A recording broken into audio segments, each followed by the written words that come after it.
आप सभी को राधे राधे। धनुष यज्ञ। मिथिला नरेश के वहां से विदा हो जाने पर ऋषि विश्वामित्र जी राम और लक्ष्मण जी को लेकर यज्ञ मंडप में गए। यज्ञ मंडप को अत्यंत सुरुचि के साथ सजाया गया था।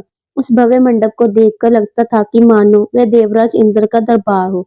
देश देशांतर के राजा महाराजाओं के बैठने की अति सुंदर व्यवस्था की गई थी। मंडप के ऊपर बहुमूल्य रत्नों से बने जालयुक्त आकर्षक वस्त्रों का वितान तना हुआ था। वितान के चारों ओर फैलते हुए पताके मिथिलापति जी की कीर्ति को प्रदर्शित कर रहे थे। बीच बीच में रत्न जटित स्तंभ बनाए गए थे। वेद पाठी ब्राह्मण तपस्वी शांति पाठ कर रहे थे। देवी विमान वस्त्रभूषणों को धारण किए हुए राजकुमार अपने अपने आसनों पर विराजमान थे। ऐसे लग रहा था कि मानो सैकड़ों इंद्र अपने वैभव व सौंदर्य का प्रदर्शन करने के लिए महाराजा जनक की यज्ञ भूमि में एकत्रित हुए हो। सभी की उत्सुक दृष्टि उसी ओर घूम गई। सहस्त्रों व्यक्ति उस धनुष को एक विशाल गाड़ी में धीरे धीरे खींच रहे थे। उस विशाल कार्य ब्रज के समान धनुष को देखकर बड़े बड़े बलवानों का हृदय छूटने लगे और पसीने आने लगे। पिनाक को यजस्थान पर स्थापित कर दिया गया।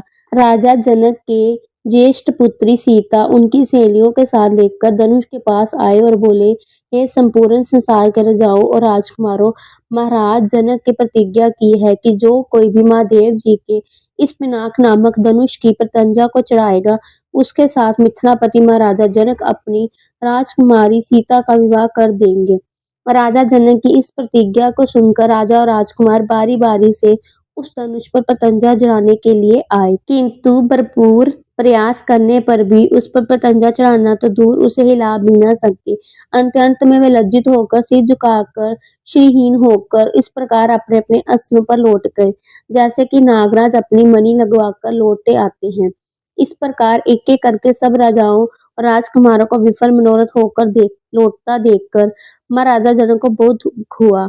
उन्होंने बड़ी निराशा के साथ मर्दभेदी स्वर में कहा, संपूर्ण संसार में विख्यात शक्तिशाली योद्धा यहाँ विद्यमान है, किंतु बड़े दुख की बात है कि उनमें से कोई भी पिनाक का प्रत्यंजा नहीं चढ़ा सका। उनकी इस असफलता को देखकर ऐसे प्रतीत होता है कि पृथ्वी शूरवीर क्षत्रियों से खाली हो गई है। यदि मुझे पहले से ज्ञात होता अब इस संसार में वास्तव में कोई क्षत्रिय योद्धा नहीं रहा, तो मैं ना तो धनुष यज्ञ का अनुष्ठान करता और ना ही ऐसी प्रतिज्ञा करता। ऐसे लगता है कि मेरी पुत्री सीता कुंवारी रहेगी।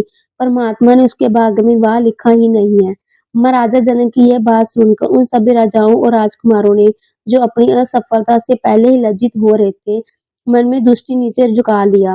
राजा जनक के द्वारा की गई इस ब्रव सेना का उनके पास कोई उत्तर न था, परंतु अयोध्या के छोटे राजकुमार लक्ष्मण जी को मिथिलापति द्वारा समस्त क्षत्रियों पर लगाया गया लांछन सही नहीं हुआ।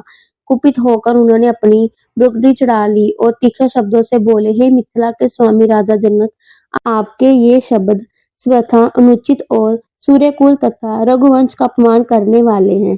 आश्चर्य है कि आप ऐसे अपमानजनक शब्द कहने का साहस कैसे किया। जहाँ प्रतापी सूर्यकुल का साधारण व्यक्ति विद्वान हो, वहां भी कोई इस प्रकार तिरस्कार भरे शब्द कहने से पूर्व उनके बाद उस पर विचार करता है। फिर यहाँ तो सूर्यकुल के मणि श्री रामचंद्र जी साक्षात विराजमान है।